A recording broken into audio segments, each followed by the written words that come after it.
सुन राजन, आज मैं तुम्हें ताकत और उसकी सीमा का सवाल पूछता हूं। महाभारत का समय था। पांडव जंगल में रह रहे थे।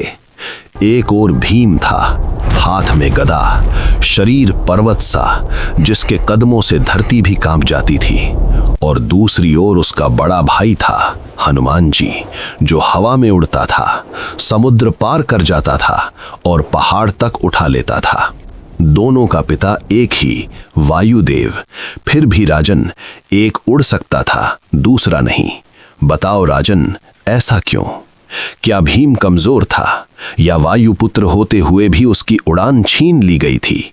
जब दोनों भाई हैं, दोनों वायुपुत्र हैं, तो एक को आसमान मिला और दूसरे को धरती। उत्तर दो राजन, अगर तुम चुप रहे तो मैं तुम्हारे सिर के टुकड़े टुकड़े कर दूंगा।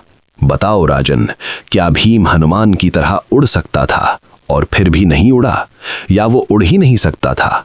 अगर ताकत एक सी थी तो सीमाएं अलग अलग क्यों थीं?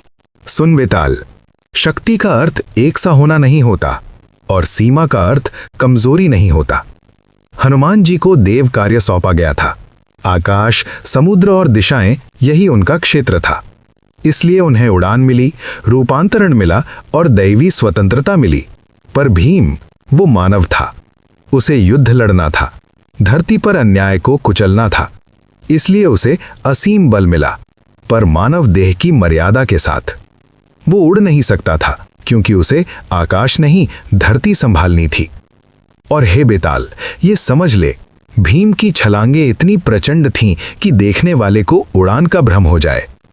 आज के कलयुग में हल्क की छलांगों को भी उसी तरह उड़ान कहा जाता है, पर वो उड़ान नहीं होती, वो शक्ति का विस्फोट होता है। यही धरती की स्वीकृति थी। इसलिए हे बेताल, हनुमान जी उड़ते थे, भीम नहीं। पर भीम जहां खड़े होते थे वहीं से युद्ध का भाग्य ही बदल जाता था। शक्ति समान हो सकती है, पर उसका मार्ग कर्तव्य तय करता है। तू बोला और मैं चला।